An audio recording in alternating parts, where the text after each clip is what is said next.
Yo, what is up guys? It's me exactly back bringing some more daily NBA news, and today's video is going to be kind of crazy. As always though, you guys are the real MVPs for coming back each and every single day. Seriously can't thank you enough. And hey, if you're new here, if this is your first time, then welcome. You guys are also greatly appreciated, but make sure that you smack that sub button and hit the bell as well so you can stay up to date with everything that goes on in the NBA on a daily basis. But now let's take a look at everything that is going on in the NBA. But first, a quick word about this video sponsor, TunnelBear, the world's best, cleanest, and easiest, absolutely easiest VPN service. Just like LeBron, flip the switch and you're set. You can now browse safely and from anywhere. Just saying, I use something similar, not nearly as good, but similar to what certain NBA games throughout the season that were blocked or blacked out in my area. But now that will no longer be an issue with TunnelBear. Sign up now using the links in the description box below. First up in the news, I don't even know how to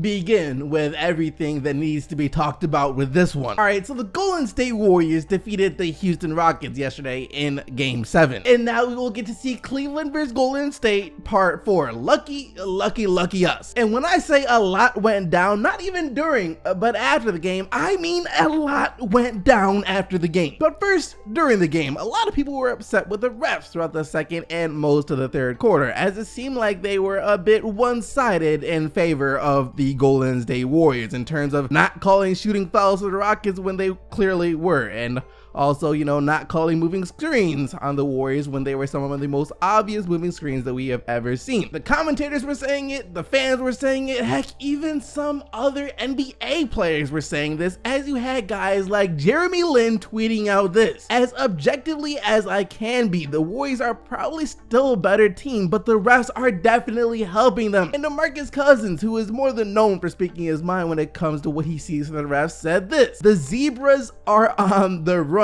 To which CJ McCollum got a good laugh out of. But you know what happened. The Rockets went on to miss 20-something straight threes and the Warriors win by 7. Like I said though, it was after the game that things really started to heat up. And it started with Draymond Green saying that the Golden State Warriors gifted the Houston Rockets 2 wins, that the Houston Rockets basically were lucky to be in Game 7 in the first place. As he said this: Game 4 and 5, we gave it to them. We really don't give things away ever, but we gave those 2 games away. And while he was saying that, of course, the Houston Rockets were singing a different tone, that it was the Golden State Warriors who were the lucky ones that they didn't have Chris Paul, as Eric Gordon came out and said that the Houston Rockets would have won the series had Chris Paul not gotten injured. It sucks because you knew we would have won the series if we had just one more playmaker. If we had Chris, if he was out there, we'd be playing on Thursday. It's tough. Mike D'Antoni was saying similar things, as he said this: that's what CP was so good at in 2 of the games we won. They make a little run, he'd hit a 3. They make another run and he'd make another play. And you have to have those momentum changers and stoppers. In the last 2 games, we didn't have them. And the GM of the Houston Rockets simply said, we should have won tonight. I do not have much else to say. We had that, but now let's switch over to Kevin Durant. And this man took a shot at James Harden and the way he played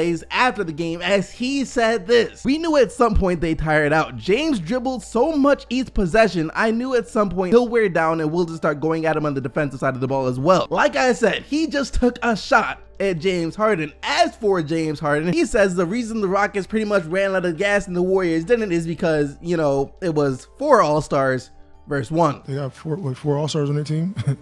That helps. Ooh, I told you guys that we got a lot to talk about, but it doesn't even stop there. Gerald Green's post-game interview pretty much summed up every emotion that Rockets fans have been going through ever since they lost Game 7.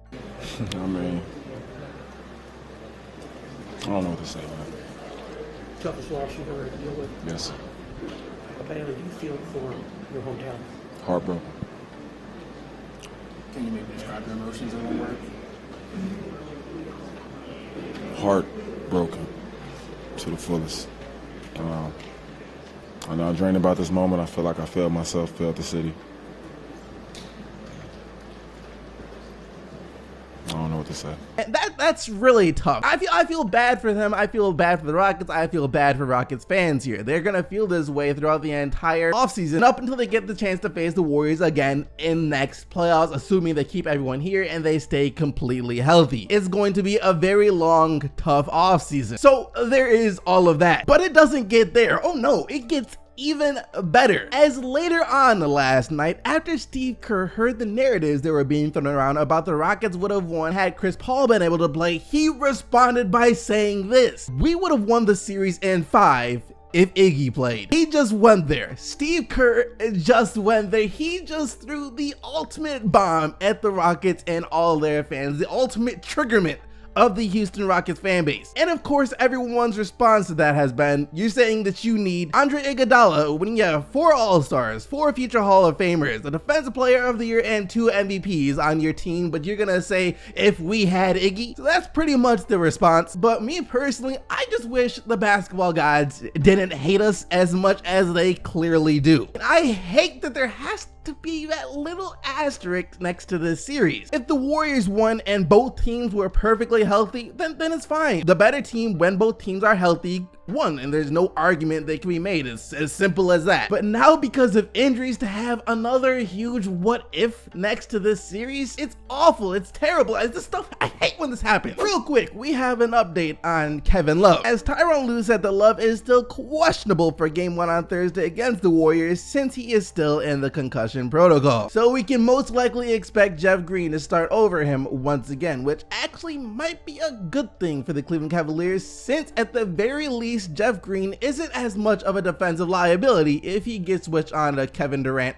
or Stephen Curry. So there's that. Next up in the news, one of the crazier narratives that has been thrown around at some points this season is that the Boston Celtics don't need Kyrie Irving or Gordon Hayward. In this offseason, they should either look to trade one of, if not both, between Kyrie Irving or Gordon Hayward. That was narrative up until they lost to the Cavs in Game 7 of the Eastern Conference Finals, at least. Personally, I found that to be ridiculous, but as it turns out, of course, I'm not the only one, but Celtics general manager Danny Ainge also said that he finds that to be absolutely ridiculous. As during the Celtics exit interviews yesterday, he said this: "I get a kick out of the fact that everywhere I go, people don't think we need Kyrie or need Gordon Hayward. I have a much longer memory and remember how great those guys were and the effort it took us to get them. I also remember how great they are and how young they still are. So we need Gordon and Kyrie, absolutely need them. If this playoff run and all the series and playoffs didn't show that, then I don't know what does. We were able to win some games and able to fight through some battles, but we are much, much better with Kyrie and Gordon." To the people who would rather be starting Terry Rozier and Marcus Morris over Kyrie Irving and Gordon Hayward, stop it. Get some help. And realistically, this was just another huge asterisk on the season, because who knows, the Boston Celtics, if healthy, if they had Kyrie Irving and Gordon Hayward the entire season, they might have been able to put up a fight against the Golden State Warriors in the NBA Finals. They might have been that team to come out of the East that would have been able to, put up a fight. I mean, this season as a whole, though, it just has way too many asterisks with all the star players that suffered season-ending injuries. It wasted season pretty much. Anyways, that is going to lead us to the question of the day. I just want to know how you guys feel about this upcoming Cavs vs Warriors part 4. Let me know down in the comment section below, but that is going to do it for today's video. Hope you guys enjoyed. If you did, be sure to smack that like button and subscribe to the channel so you don't miss out on more daily NBA news. Thank you once again for watching. I'll see all of you right back here tomorrow, but until then, keep getting the buckets, Team Majesty, and I am out of here. Peace!